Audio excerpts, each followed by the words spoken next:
Hey guys, मैं हूं विवेक Gaur, physiotherapist, और आपका स्वागत है क्रिएटिवो क्लिनिक के ऑफिशियल यूट्यूब पेज पर। दोस्तों, आज के वीडियो में हम बात करने वाले हैं कंधे के दर्द के बारे में।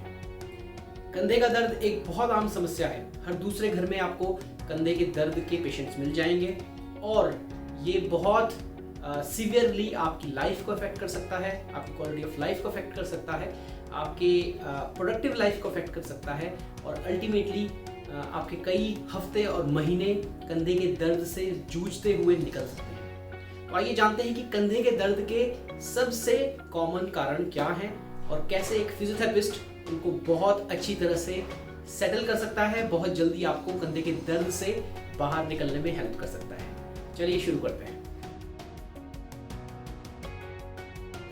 दोस्तों, कंधे का दर्द का जो सबसे कॉमन कारण है वो है इम्पिंजमेंट सिंड्रोम।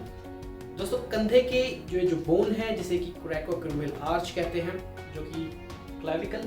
और पीछे स्कैपुला के एक्रोमियन प्रोसेस से मिलके बनती है, उसके नीचे जो मसल्स हैं, टेंडन है या फिर बर्सा है, उसके लिए बहुत ही कम स्पेस अवेलेबल होता है और बहुत आसानी से कोई एक्टिविटी करते दौरान, गेम खेलते दौरान या फिर अपने शोल्डर से कोई चीज़ उठाते वक्त, कंधे के ऊपर उठाते वक्त या फिर ऊपर उठाते वक्त, उस दौरान आपको ये टिश्यू जो है वो इंजर्ड हो सकते हैं, जिसके कारण आपको इम्पिंजमेंट सिंड्रोम हो सकता है। इस इम्पिंजमेंट सिंड्रोम को 2 से 3 हफ्ते में एक फिजियोथेरेपिस्ट की मदद से आप बिल्कुल ठीक कर सकते हैं, बशर्ते कि आप एक फिजियोथेरेपिस्ट के पास बहुत जल्दी अर्ली स्टेज में पहुंच जाएं। दोस्तों, कंधे के दर्द का जो दूसरा कॉमन कारण है वो है रोटेटर कफ टियर। इसके लक्षण कुछ आपको इम्पिंजमेंट सिंड्रोम की ही तरह मिलेंगे और आमतौर पर इम्पिंजमेंट सिंड्रोम की तरह ही ये प्रॉब्लम स्टार्ट हो सकती है। और आपकी जो रोटेटर कफ मसल्स हैं, जो 4 स्पेसिफिक रोटेटर कफ मसल्स हैं, उनमें से अगर किसी मसल की टेंडन में टियर आता है, यानी कि वो टेंडन पार्शली उसका रप्चर हो जाता है या फुल थिकनेस टियर उसमें आ जाता है। पार्शियल थिकनेस या फुल थिकनेस टियर 2 तरह के टेंडन रप्चर होते हैं। आमतौर पर मेजॉरिटी ऑफ लोगों को पार्शियल थिकनेस टियर होता है और उसके कारण आपको कंधे में दर्द महसूस हो सकता है और अधिकतर ये दर्द आपको एक्टिविटी के दौरान आएगा, जब भी आप कोई काम करने की कोशिश करेंगे, या फिर ये दर्द आपको रात को भी महसूस हो सकता है अगर आप उस कंधे पर लेट जाते हैं जिस तरफ आपको रोटेटर कफ का टियर है। इस दर्द को भी जब तक आपकी मसल्स पार्शियल थिकनेस टियर में है, जो कि majority of rotator cuff tear के केसेस में प्रेजेंट होती हैं, तो इस दर्द को भी एक फिजियोथेरेपिस्ट की हेल्प से आप कुछ हफ्तों में इस दर्द को कम कर सकते हैं और अपनी रोटेटर कफ की मसल्स को इतना स्ट्रॉन्ग कर सकते हैं कि दोबारा आपकी रोटेटर कफ टियर के कारण जो दर्द आ रहा था वो पूरी तरह से खत्म हो जाता है। दोस्तों, एक बड़ा कारण शोल्डर में दर्द आने का जो है वो है शोल्डर का डायरेक्ट ट्रॉमा होना, यानी कि अगर आप शोल्डर के पॉइंट पे गिर गए हैं या फिर आपको चोट लग गई है किसी कारणवश शोल्डर में, तो उसके कारण आपको कंधे में दर्द आ सकता है। ये चोट बहुत माइनर हो सकती है, डेल्टॉइड स्प्रेन वगैरह की तरह या एसी जॉइंट स्प्रेन की तरह, या फिर ये बहुत सीवियर हो सकती है और आपके जो शोल्डर में अंडरलाइंग बोन्स हैं, जैसे कि क्लेविकल है, आपके पीछे स्कैपुला है या फिर ह्यूमरस बोन है, उसमें फ्रैक्चर भी हो सकता है। तो अगर आपको किसी तरह की चोट लगी है तो उसको इग्नोर मत कीजिए, स्पेशली अगर उसमें रेडनेस है, ब्लूइशनेस है, ज़्यादा स्वेलिंग है, तो उसे आप बिल्कुल इग्नोर ना करें और तुरंत किसी अच्छे फिजियोथेरेपिस्ट या एक ऑर्थोपेडिक सर्जन के पास पहुँचें और अपने कंधे को एक बार इवैल्यूएट ज़रूर करवा लें। हो सकता है तो एक्सरे की भी ज़रूरत आपको पड़ सकती है। इस चोट से निकलने में भी, अगर इनिशियल केस में, मोस्ट सीवियर केसेस में भी अगर आपको लेट्स से कि फ्रैक्चर हो गया शोल्डर का, तो उसके बाद भी एक फिजियोथेरेपिस्ट आपकी सर्जरी होने के बाद या फिर कास्ट लगने के बाद आपको आपके कंधे की नॉर्मल मूवमेंट अचीव करने में, कंधे में नॉर्मल स्ट्रेंथ गेन करने में बहुत मददगार हो सकता है। कंधे के दर्द का जो अगला कारण है वो आप सबने ही शायद सुना होगा। ये आमतौर पर मिडिल एजेस में, यानी कि 40 और 50 और 60 की उम्र में बहुत कॉमनली लोगों में मिलता है। इसे कहते हैं फ्रोजन शोल्डर। फ्रोजन शोल्डर दरअसल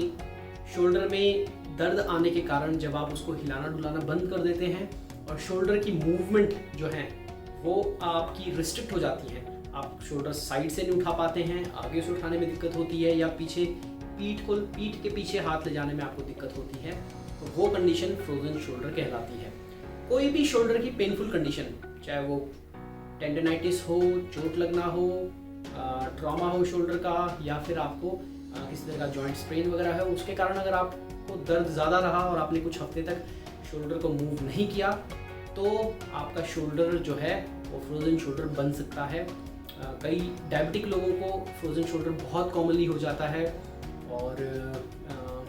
कई बार इसके पीछे कोई भी कारण नहीं होता, आप डायबिटिक भी नहीं होते, फेयरली एक्टिव होते हैं, बट उसके बावजूद आपको फ्रोजन शोल्डर हो जाता है। तो ये एक बहुत कॉमन कंडीशन है, और एक अच्छा एक्सपर्ट फिजियोथेरेपिस्ट कुछ ही हफ्तों में आपके फ्रोजन शोल्डर का जो दर्द है उसको भी कम करने में आपकी मदद करेगा, और धीरे धीरे over the weeks and month आप अपने शोल्डर की full range of motion achieve कर सकते हैं। ऑलराइट गाइज, शोल्डर पेन का जो लास्ट कारण जो है उसको मैं डिस्कस जो आपसे करने वाला हूँ वो है शोल्डर की इंस्टेबिलिटी या डिसलोकेशन। कई बार आपका शोल्डर पहले यंग एजेस में, जब आप यंग हैं तब आपका डिसलोकेट हुआ, उसको रीलोकेट कर दिया गया किसी फिजिशियन या सर्जन के द्वारा, और उसके बाद आपका कुछ हफ्तों और महीनों में दोबारा से आपका शोल्डर या तो डिसलोकेट होता जाता है या उसमें इंस्टेबिलिटी रह जाती है। आमतौर पर इसका कारण आपकी मसल की वीकनेस होती है,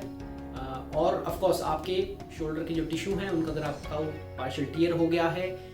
जॉइंट के जो लिगामेंट हैं वो स्प्रेन हो गए हैं, प्रॉपरली हील नहीं हुए हैं, और ऑफ कोर्स मसल वीक हैं, तो उसके कारण ये आपको शोल्डर इंस्टेबिलिटी लंबे टाइम तक परेशान कर सकती है। आमतौर पर आप लोग जब भी मूवमेंट या एक्सरसाइजेस करने की कोशिश करते हैं, शोल्डर का इस्तेमाल करने की कोशिश करते हैं, उस दौरान आपको डर लगा रहता है कि दोबारा से आपका शोल्डर कहीं डिसलोकेट ना हो जाए, या आपको एक एप्रीहेंशन हर टाइम पर परेशान करता है कि मेरा शोल्डर अब ठीक नहीं है, वो अपोजिट जो जिस तरफ आपका नॉर्मल शोल्डर है उसकी तरह तो वो बिल्कुल नहीं है। तो अगर आपका ऐसा केस है तो आपको जो है एक फिजियोथेरेपिस्ट, अच्छे फिजियोथेरेपिस्ट, मस्कुलोस्केलेटल फिजियोथेरेपिस्ट के पास कांटेक्ट करना चाहिए, जिनको इस तरह की इंस्टेबिलिटी और डिसलोकेशन की प्रॉपर समझ है, शोल्डर की मसल्स, उसकी एनाटॉमी की पूरी जानकारी वो रखते हैं, ताकि आपके शोल्डर को दोबारा से रिट्रेन किया जा सके, आपकी मसल्स को